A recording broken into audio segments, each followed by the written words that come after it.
Hello guys, today I'm going to give you my first movie review. Now, this movie inspired me as a kid. It inspires me today and it will continue to inspire me. And that movie is Back to the Future. Back to the Future was released in 1985. It was directed by Robert Zemeckis. It was co-written by Robert Zemeckis and Bob Gale. It was executive produced by Steven Spielberg and it was released by Universal Pictures. Everybody knows the story of Back to the Future, but for the ones who don't, I'll just give you a quick summary. It's basically about a 17-year-old teenager called Marty McFly, played by Michael J. Fox. And Marty is an aspiring rock star, and we kind of see him playing at this audition, and he fails it because it's too loud, which is, a kind of a joke, but, we get it. We now know what he wants to be in the future, whilst he's in high school trying to kind of, please Mr. Strickland, who's his principal. Marty is friends with Doc Brown, played by Christopher Lloyd, and we don't really know how these two meet. But they're friends, and obviously Doc Brown is much older. He's like a middle-aged man in his 50s, and he's friends with a 17-year-old kid. So for some, it kind of looks weird. It looks creepy, but you buy it in the movie. And obviously, I watched it in the 80s, so that was another question that I had in my head. How did this guy meet this young kid? But it doesn't matter, it works. Back to the Future was the biggest hit of that year. It grossed over 350 million worldwide, and it launched the careers of everybody involved. The casting of this movie is no secret. Originally they wanted Michael J. Fox to play Marty McFly, but Michael J. Fox was busy and he was committed to a TV sitcom called Family Ties, which is great, by the way, you should watch it. Robert Zemeckis and Bob Gale and Steven Spielberg, they had no choice but to go with another actor, and that actor was Eric Stoltz. And Eric Stoltz, he's a really good actor. A lot of his movies, he's just great. But as Mike McFly, he just wasn't delivering the kind of performance that Robert Zemeckis was after, and the chemistry between Eric Stoltz and Christopher Lloyd wasn't kind of working for Robert Zemeckis either. So they had to look at Steven Spielberg and say, "We have a problem. We may need to let Eric go." And they was like, "Okay, so what are we going to do?" They said, "Well, we have to go back to our original choice, which was Michael J. Fox."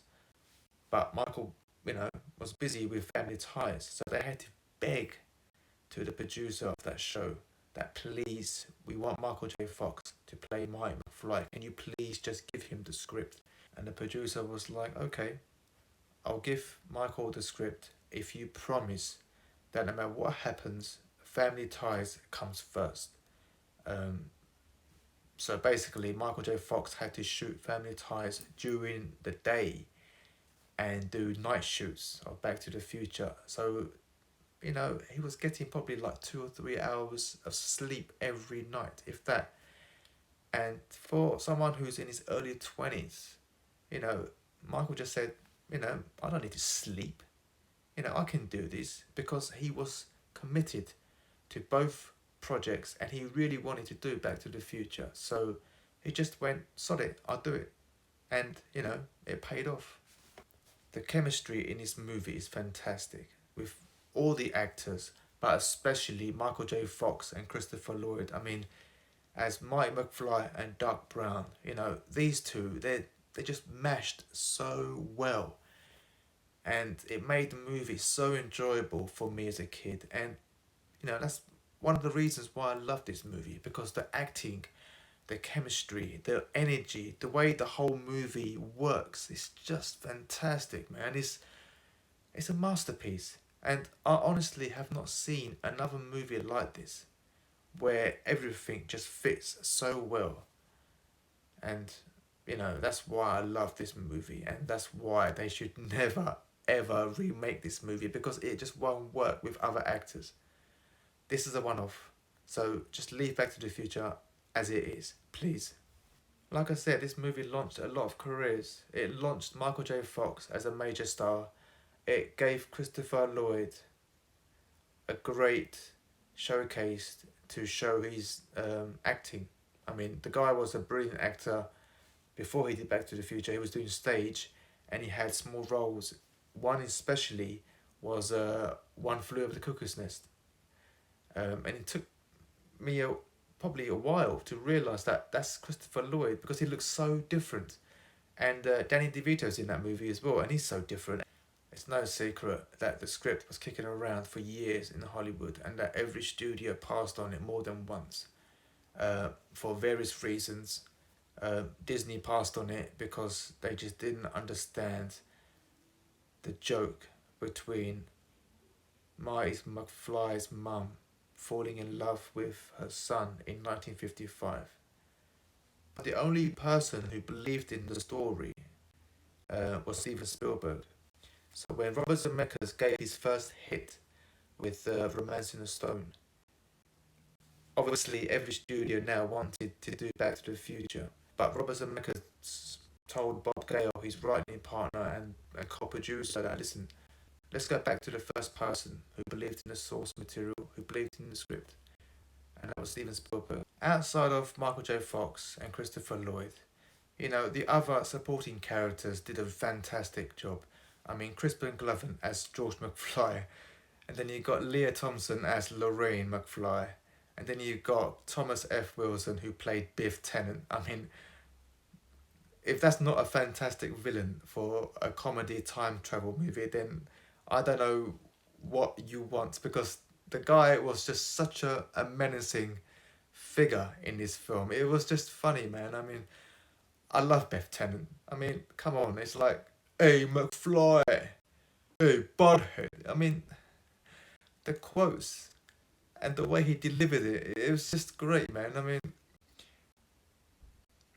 and then you got Mr. Strickland, the high school principal. I mean, he was great. And you got other actors in it as well. I mean, the mayor, Goldie Wilson. The music for this movie, I mean, wow. I mean, it's been so many years, over 30 years. And the one thing that nobody can ever forget about Back to the Future is the score. As well as like other movies from the 80s and 70s, the themes, the scores. I don't really have any negatives about this movie. I mean, for me, it's a masterpiece. And for a time travel film, it is so simple and so straightforward. And that is another testament to the script and how great the movie worked out for everybody. Because it wasn't complicated in any way. But if there is one plot hole, which is an issue, it's been an issue for the fans, for the audiences, and it's a kind of an issue for me. Now, if you don't want to hear that, I'm about to go into a spoiler. When Marty McFly goes back to 1985, obviously everything's changed. His parents obviously now love each other. They've got great jobs, they look well, they live in a nice home. Everything looks perfect. Biff Tannen is now doing what he should have done before, you know. But there's one thing that everybody questions, and that is, why don't Marty's parents remember him? I mean, they called their second born child Marty, and that's the same person who they met in 1955, who basically got them together after, you know, disrupting that timeline. So they obviously remember the name of the individual that they met at that time. But do they remember his face? I mean, in real life, I mean, how many people would we remember over the years? I mean, me personally, I kind of, you know, lost track of the people that I've known over the years, especially at school. I mean, there's only a few that I remember who are, you know, still kind of see, but all the others, it's kind of faded away. So I don't know, it's weird. So, and obviously Michael J. Fox hasn't changed. You know, his character was still the same. He just made everything else, you know, work for him, and he made it better for his family and for himself, you know.